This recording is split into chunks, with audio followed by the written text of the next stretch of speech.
வணக்கம் friends, welcome to தக்ஷதாSamayal. இன்றைக்கி வீடியோவில் நம்ம என்ன ரெசிபி பார்க்க போகிறோம்? நாங்கள் வெனிலா பேன்கேக். வாங்க அது எப்படி செய்கிறதுன்னு வீடியோக்குள்ளே போய் பார்க்கலாம். வெனிலா பேன்கேக் செய்கிறதுக்கு ஒரு அகலமான பவுல் எடுத்துக்கலாங்க. 2 முட்டை உடச்சி ஊற்றிக்கலாம்.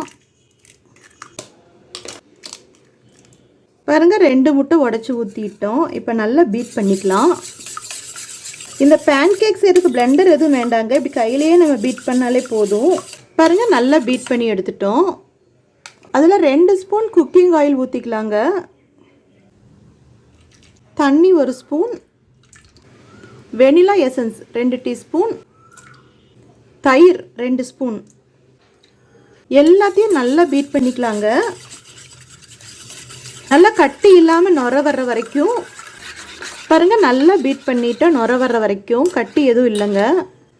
இப்போ இது 2 நிமிஷத்துக்கு நம்ம செப்பரேட்டாக வச்சுக்கலாம். இப்போ இன்னொரு பவுல் எடுத்துக்கலாங்க. இது 100 கிராம் அளவு காட்டுற கப்பு. இந்த கப்பில் 1 கப் மைதா எடுத்துக்கலாம். 2 ஸ்பூன் பால் பவுடர் எடுத்துக்கலாங்க. நம்ம எந்த கப்பில் மைதா எடுத்தோமோ அதே கப்பில் பாதி பொடிச்ச சர்க்கரை எடுத்துக்கலாங்க. இது சர்க்கரை நல்லா மிக்சியில் பொடி பண்ணி வச்சுருக்கேன், அதுதான் இது. அதுவும் இதில் ஆட் பண்ணிக்கலாம். 1/4 டீஸ்பூன் உப்பு, 1/2 டீஸ்பூன் பேக்கிங் பவுடர். எல்லாத்தையும் நல்லா மிக்ஸ் பண்ணிக்கலாங்க. பாருங்கள், எல்லாத்தையும் நல்லா நம்ம மிக்ஸ் பண்ணிட்டோம். பாருங்கள், நம்ம ஃபஸ்ட்டு மிக்ஸ் பண்ணி வச்சுருக்கிற இந்த லிக்விட் பவுல் எடுத்துக்கலாம். அதில் நம்ம ஒரு சல்லடை வச்சு நம்ம இந்த மைதா பேக்கிங் பவுடர் மிக்ஸ் இப்படி சளிச்சிக்கலாங்க. பாருங்கள், எல்லாம் ஃபுல்லாக நம்ம சளிச்சிட்டோம்.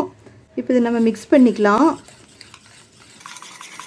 பாருங்கள், நம்ம நல்லா பீட் பண்ணிட்டோம். கட்டி எதுவும் இல்லாமல் நல்லா க்ரீமியே இந்த மாதிரி வர்ற வரைக்கும். இப்போ இது கவர் பண்ணி ஃப்ரிட்ஜில் 1/2 மணி நேரம் வச்சிடலாங்க. 1/2 மணி நேரத்துக்கு அப்புறம் எடுத்து செஞ்சுக்கலாம். பாருங்கள், நம்மளுக்கு 1/2 மணி நேரம் ஆயிடுச்சு. நம்ம ஃப்ரிட்ஜிலேருந்து எடுத்துட்டோம். ஓப்பன் பண்ணிக்கலாம். புளிக்கரண்டி வச்சு நல்லா மிக்ஸ் பண்ணிக்கலாங்க. இப்போ இது நம்ம தோசை தவாவில் ஊற்றிக்கலாங்க. அடுப்பு ஆன் பண்ணி அதில் ஒரு தோசை தவா வச்சுக்கலாங்க. அடுப்பு இப்போ லோ ஃப்ளேமில் தாங்க இருக்குது. பாருங்கள், நம்மளுக்கு இப்போ தோசை தவா ஹீட் ஆயிடுச்சு.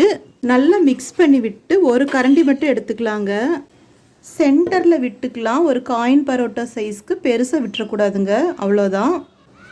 அடுப்பு ஹை ஃப்ளேமில் வச்சா கரிஞ்சிருங்க. நம்ம லோ ஃப்ளேமில் தான் வச்சு செய்யணும் இது. பாருங்கள், மேலே நல்லா டாட்ஸாக வந்துட்டுருக்கு. இந்த ரெசிபி எப்போவுமே லோ ஃப்ளேமில் வச்சு தாங்க செய்யணும், இல்லாட்டி கரிஞ்சிரும். இது மெதுவாக பக்குவமாக எடுத்து நம்ம திருப்பி போட்டுக்கலாங்க.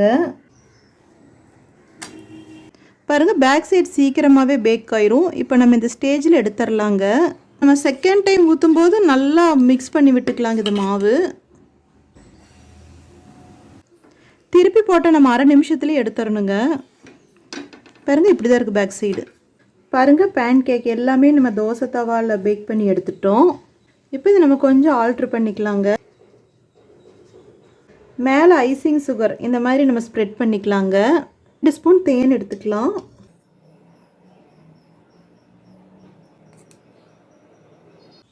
பாருங்கள், இந்த மாதிரி நம்ம சர்க்கிளாக விட்டுட்டோம். அவ்வளோதாங்க, நம்ம வீட்டிலே கிட்ஸ்க்காக பேன்கேக் சூப்பராக சீக்கிரத்துலேயே ரெடி பண்ணிட்டோம். நம்ம சேனல் பிடிச்சிருந்தா லைக் பண்ணுங்கள், கமெண்ட் பண்ணுங்கள், ஷேர் பண்ணுங்கள், சப்ஸ்கிரைப் பண்ணுங்கள். அப்படியே பக்கத்தில் இருக்கிற பெல் ஐக்கானே மறக்காமல் கிளிக் பண்ணுங்கள். தேங்க்யூ.